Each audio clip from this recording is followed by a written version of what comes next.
कहते हैं कि हार उसकी नहीं होती जो हार जाता है, हार उसकी होती है जो दोबारा कोशिश नहीं करता। तो दोस्तों, आप सभी का स्वागत है आपके अपने YouTube channel aim of exam पर। और आज हम लाभ हानि की क्लास नंबर फर्स्ट करेंगे और हम इससे पहले इसकी बेसिक क्लास हमने करवाई हुई है। यदि आपने उस वीडियो को नहीं देखा है तो आप देख सकते हैं। ये देखिए क्वेश्चन क्या कहता है। क्वेश्चन मैंने अपने पीछे लिखा हुआ है बोर्ड पर।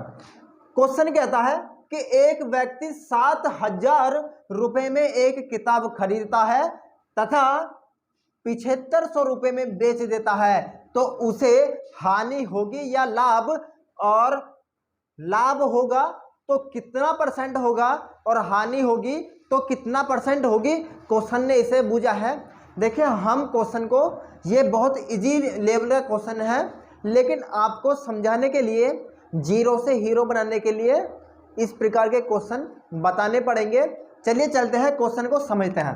क्वेश्चन कहता है कि किताब को खरीदा कितने में, 7,000 में, तो हमारा सीपी कितने का हो गया, 7,000 का। 7,000 मतलब क्रय मूल्य हो गया, सीपी का मतलब होता है क्रय मूल्य। खरीदा मतलब सीपी है 7,000 रुपये तथा 7500 में बेच दिया, तो बेच देने को कहते हैं एसपी। और कितने में बेचा, 7,500 में। तो आप बताइएगा कि व्यक्ति को लाभ होगा या हानि होगी। भाई 7,000 में खरीदा और 7500 में बेच दिया, तो हमारा एसपी सीपी से ज़्यादा है। तो आप कहोगे कि हमने कम में खरीदा था लेकिन ज़्यादा में बेच दिया। तो आप बताइएगा कि कितने परसेंट का लाभ हो जाएगा हमें। 7500 में से 7,000 घटाएंगे तो 500 रुपये का हमें लाभ या प्रॉफिट हो जाएगा। लाभ कितने का हो जाएगा, 500 रुपये का लाभ हो जाएगा। इसमें हमको एक बात मालूम हो गई है कि हमें क्वेश्चन में किताब को बेचते और वह खरीदते समय के जो बीच अंतर आया वह हमें लाभ के रूप में प्राप्त हुआ। मतलब हमें जो लाभ हुआ वो हुआ 500 रुपये का। लेकिन क्वेश्चन ने कहा है कि यहीं तक बात नहीं बनेगी, हमें लाभ परसेंट भी निकालना होगा। तो कितना रुपए का लाभ हुआ, 500 रुपये का। लेकिन किस पर लाभ होगा, 7,000 पर। जो हमारा किराया मूल्य होगा, किराया मूल्य पर ही हमको लाभ होता है और किराया मूल्य पर ही हमको हानि होती है। तो कितनी थी किराया मूल्य, 7,000 रुपये। निकालनी है हमको लाभ परसेंट, तो गुणा कर देंगे 100 से, तो कितना आ जाएगा, 2 जीरो से 2 जीरो कट हो जाएंगी और 1 जीरो से 1 जीरो कट हो जाएगी। 50/7 परसेंटेज। और अगर भाग देंगे तो 7 सत्ते 49, एक सही 1/7 परसेंट का लाभ होगा दोस्तों इसमें हमें। चलिए चलते हैं अगले क्वेश्चन की तरफ। और अगला क्वेश्चन भी बड़ा इजी होगा, आपको केवल डाटा को समझना होगा और आंसर आप आवाज दोगे। चलिए चलते हैं अगले क्वेश्चन पर। तो दोस्तों आइए, अगला क्वेश्चन आपके बोर्ड पर है और क्वेश्चन कहता है कि मोहन ने एक स्कूटर 50,000 में खरीदा तथा कुछ कमी आने के कारण स्कूटर को 5,000 हानि पर बेचना पड़ा, तो स्कूटर का विक्रय मूल्य तथा हानि परसेंट बताओ। क्वेश्चन ने पूछा है, तो आप आसानी से इस क्वेश्चन को कर सकते हैं यदि आपने ये इन दिए हुए डाटा के बारे में समझा होगा। देखते हैं आगे। खरीदा कितने में था स्कूटर को, खरीदने को कहते हैं कॉस्ट प्राइस। तो कॉस्ट प्राइस कितना है स्कूटर का, 50,000 रुपये। 50,000 में हमने स्कूटर को खरीदा और हानि पर कितना बिका, हानि पर 5,000 की हानि पर हमने उस स्कूटर को बेच दिया। तो इसका मतलब ये हुआ कि हमारा जो सेलिंग प्राइस होगा, जो हमारा विक्रय मूल्य होगा, वो हमारे किराया मूल्य से 5,000 रुपये कम होगा। क्योंकि हमें हानि तो तभी होती है जब हमारा विक्रय मूल्य किराया मूल्य से ज़्यादा हो। तो इसका मतलब ये हुआ कि हमारे 50,000 से अगर मैं कम कर दूं 5,000, तो कितना आ जाएगा, 45,000 उस स्कूटर का विक्रय मूल्य होगा दोस्तों। क्योंकि हानि हमको तभी होती है जब हमारा विक्रय मूल्य किराया मूल्य से कम हो। तो मुझे उम्मीद है कि आपको पूरी चीज़ें समझ में आ रही होंगी।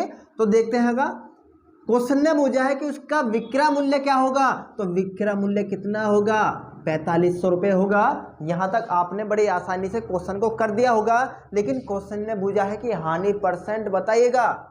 तो हानि परसेंट बताने के लिए आपको क्या करना है कि 5000 की हानि होती है, लेकिन क्रय मूल्य पर ही हानि होती है। तो क्रय मूल्य कितना है, 5 लाख, और गुणा कर देनी है हमको 100% से, अगर प्रतिशत में चीज़ें को हमें निकालना होगा। तो देखिएगा 3 जीरो से 3 जीरो कट जाएंगी, 1 जीरो से एक और जीरो गई, और 5 से 5 कट हो जाएगा, आ गया 10। तो हमको 10% की हानि सहन करनी होगी यदि हमें उस चीज़ को 5% की हानि पर बेचा है। दोस्तों चलते हैं अगले क्वेश्चन को करते हैं, और अगला क्वेश्चन भी कुछ ऐसे ही तरीके के होगा। तो दोस्तों देखिए अगला क्वेश्चन भी बड़ा इंपॉर्टेंट है, समझते हैं। कहता है किसी वस्तु को 100 रुपये में बेचने से एक व्यक्ति को 15 रुपये का लाभ होता है, तो उस व्यक्ति को लाभ परसेंट कितना होगा ये बताना है। देखिएगा कहता है एक वस्तु को 100 रुपये में बेचने से, तो बेचने का मतलब है कि सेलिंग प्राइस कितना है वस्तु का, 100 रुपये। मतलब हमने वस्तु को 100 रुपये में बेच दिया, लेकिन बेचने पर पता चला कि हमें वस्तु पर जो प्रॉफिट हुआ वो हुआ 15 रुपये का। कितने का हुआ प्रॉफिट, 15 रुपये का प्रॉफिट हुआ। तो आप बताइएगा कि हमने उस वस्तु को 100 रुपये से कम में खरीदा होगा या 100 रुपये से ज़्यादा में। जब हमने उसको 100 रुपये में बेचा और बेचने पर 15 रुपये का लाभ हो गया, इसका मतलब ये हुआ कि हमारा जो सीपी होगा, जो हमारा क्रय मूल्य होगा, वह 100 रुपये से 15 रुपये कम होगा। तो अगर 100 रुपये में से 15 रुपये घटाएंगे कितना आ जाएगा, 85। मतलब हमने उस वस्तु को 85 में खरीदा और 100 में बेच दिया, तो कितने का लाभ होगा, 15 रुपये का लाभ होगा। लेकिन क्वेश्चन ने पूछा कि उसका लाभ प्रतिशत क्या होगा, तो लाभ हो कितना रहा था, 15 रुपये। लेकिन आपको हमेशा नीचे क्रय मूल्य ही लेना है, ये मैं आपको बाहर हर क्वेश्चन में बता रहा हूँ। और लिखना है हमें 15 का परसेंट। तो 5 तिये 15, 5 से काटेंगे 17 बार, 100 तिये 300, 300 बटे 17 और परसेंट। अगर हम 300 में 17 का भाग देंगे तो 17 सत्रियम कितने हो जाएंगे, 289, यानी कि 17 बार तो पूरा पूरा चले जाएगा। फिर कितना बचेगा, 11। तो 11 लिख देंगे ऊपर और बटे में 17, तो 17 सही 11 बटे 17 इस क्वेश्चन का आंसर आ जाएगा दोस्तों। और ये बहुत आसान क्वेश्चन था, और इसी प्रकार का एक क्वेश्चन और लेते हैं और समझते हैं। देखिए दोस्तों अगला क्वेश्चन और समझते हैं। और हम इस क्वेश्चन को करते समय केवल आपको 2 या 3 चीज़ों को समझना होता है, बस इसमें 3 ही चीज़ होती हैं, एक तो विक्रय मूल्य, क्रय मूल्य, लाभ और हानि। अगर ये 4 चीज़ आपको पता है तो आप क्वेश्चन में कुछ भी बूझे आप निकाल सकते हैं।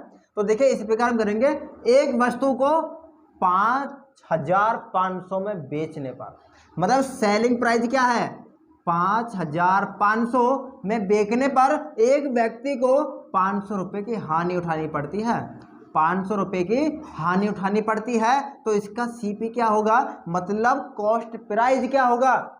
जब हमने 5500 में बेची और हानि होगी 500 रुपये की, तो हमारा जरूर सीपी एसपी से ज़्यादा होगा, क्योंकि हमें हानि तो तभी होती है जब हमारा विक्रय मूल्य क्रय मूल्य से ज़्यादा हो। तो अगर 5500 में बेचा, 500 रुपये की हानि होगी, तो कितने रुपए हो जाएगा हमारा सीपी, 6000 रुपये। 6000 रुपये में हमने उस वस्तु को खरीदा था, और अगर 6000 की वस्तु को 5500 में बेचेंगे तो 500 रुपये की तो हानि होगी। आगे पूछता है कि हानि परसेंट क्या है, तो हानि हुई कितनी, 500 की। हानि कितनी हुई, 500 की, लेकिन क्रय मूल्य कितना है, 600। आपको लिखना है परसेंट, परसेंट लिखाने के लिए गुणा करनी है 100% की। एक 2 जीरो से 2 जीरो कट कर देंगे, और 1 जीरो से एक और जीरो कट कर देंगे, तो ऊपर आ जाएगा 50 बटे 6। 2 से कट करेंगे ऊपर नीचे, 2 से 25 बार, 2 से 3 बार, 2 बटे 3 परसेंट। आपको क्या करना है, 6 चौक 24, 1 6 सही 1/3% की हानि हमको सहन करनी होगी यदि वो वस्तु हमें 5,500 में बेचनी है दोस्तों। तो दोस्तों इस क्वेश्चन में थोड़ा सा लेवल मैंने हाई किया है, थोड़ा सा हाई किया है, बाकी ज़्यादा हाई अभी नहीं करूँगा क्योंकि आगे आने वाली तमाम वीडियो में भी तो आपको क्वेश्चन करवाने हैं। जैसे कि मैंने परसेंट को लगातार एक से एक क्वेश्चन आपके सामने लाया था, इसी प्रकार मैं लाभ हानि के भी अच्छे अच्छे क्वेश्चन आपके सामने पेश करूंगा, लेकिन आपको इंतजार करना होगा उन सभी आने वाली वीडियो का। तो चलिए क्वेश्चन क्या कहता है समझते हैं। क्वेश्चन कहता है कि एक सोफे को 19,800 रुपये में बेचने से 10% का लाभ होता है, तो इसका क्रय मूल्य क्या होगा। देखिए बड़े आसान और सही भाषा में आपको समझाऊंगा। कहते हैं कितने परसेंट का लाभ होता है, 10% का। अगर 10% की हम बात करें तो फ्रैक्शन मान कितना होता है, 1/10। 10% का फ्रैक्शन मान बटे में मान होता है 1/10। अब ये कैसे होता है वो समझ लीजिएगा एक बार, क्योंकि यहाँ पर है 10%, 10 लिख देंगे। जब भी आपको परसेंट का निशान हटाना हो तो संख्या के बटे में 100 अवश्य लेनी होगी। तो 100 नीचे लेना होगा, 10 के 1 0 से 1 0 कट जाएगा तो 1/10 फ्रैक्शन मान हो जाएगा। अब मैंने आपसे बताया था कि हमको नीचे हमेशा क्या लेना है, क्रय मूल्य। तो फ्रैक्शन मान में भी नीचे वाली संख्या हमारा क्रय मूल्य को दर्शाएगी। तो क्रय मूल्य क्या है, 10 रुपये। अब भाई साहब क्या हो रहा है कि लाभ हो रहा है, हमको वस्तु को बेचने पर क्या हो रहा है, लाभ। तो ऊपर वाला हमें दर्शाता है लाभ, कि हमने 10 रुपया की वस्तु को 1 रुपया के लाभ पर बेच दिया। तो कितने रुपए पर बेचा होगा, 10 रुपये में खरीदा, 1 रुपये लाभ के हो गए, तो 11 रुपये में हमने उसको बेचा होगा ना। तो क्रय मूल्य हो जाएगा 10 रुपये, विक्रय मूल्य हो जाएगा 11 रुपये। अब विक्रय मूल्य दे कितना रखा है, रियलिटी में ये दे रखा है 19,800। विक्रय मूल्य दिया है 19,800, लेकिन विक्रय मूल्य हमने अभी फ्रैक्शन में लिखा रहा तो कितना आया, 11। तो विक्रय मूल्य में विक्रय मूल्य से ही भाग देना है, और आंसर निकालने के लिए बूझा है क्रय मूल्य। तो क्रय मूल्य कितना है हमारा, 10। तो 10 की क्या करनी होगी, हमको मल्टीप्लाई करनी होगी। देखिए काट लीजिएगा, 11 1 11 और 11 8 88 और 2 0 बचेंगी, तो 2 0 अंत में लगा देंगे।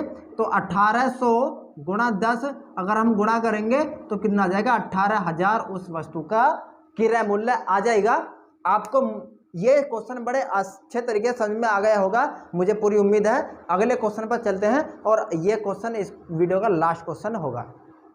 चलिए दोस्तों क्वेश्चन को करते हैं, और क्वेश्चन कहता है कि एक वस्तु को 8,000 रुपये में खरीदा गया और इसे कितने में बेचा जाए कि 20% का लाभ प्राप्त हो। तो जो भी आपको परसेंट दिया हो उसका फ्रैक्शन मान आप निकाल के करेंगे तो बड़ी आसानी से निकाल देंगे। बाकी मैं इस क्वेश्चन का आपको दूसरा तरीका भी बताऊंगा। देखिएगा 20% का फ्रैक्शन मान कितना होता है, 20/100। 20 करना 20 और 20 पंजे 100, 1/5। मैंने अभी बताया था कि नीचे वाली संख्या आपका CP दर्शाती है, क्रय मूल्य दर्शाती है। बोला है लाभ, तो ऊपर वाला क्या आ जाएगा आपका लाभ। मतलब ये हुआ कि 6 रुपया की वस्तु को 1 रुपया के लाभ में बेचना होगा, तो हमें 6 रुपया में ही बेचना होगा। तो SP कितना आ जाएगा, 6। ये फ्रैक्शन में है, लेकिन सवाल कहता है कि 8,000 में खरीदा गया। तो 8,000 में हमने वस्तु को खरीदा, लेकिन अगर यहाँ पर बात करें तो कितने में खरीदा, 5 में। तो 8,000 में खरीदा संख्या में, लेकिन जो फ्रैक्शन में आया वो आया 5। आगे लिखना है कितने में बेचना होगा। तो विक्रय मूल्य कितना लिखा रहा है मैंने अभी, 6। तो 5 से काटेंगे, कितने बार कटेगा, 16 पंजे 80, 16 बार, 2 0 बचेंगे, लास्ट में लगा देंगे। यहाँ पर बचेगा 1600 गुणा 6, और 16 की गुणा 6 में करेंगे तो 16 छिंग कितने हो जाएंगे, 16 छिंग 96।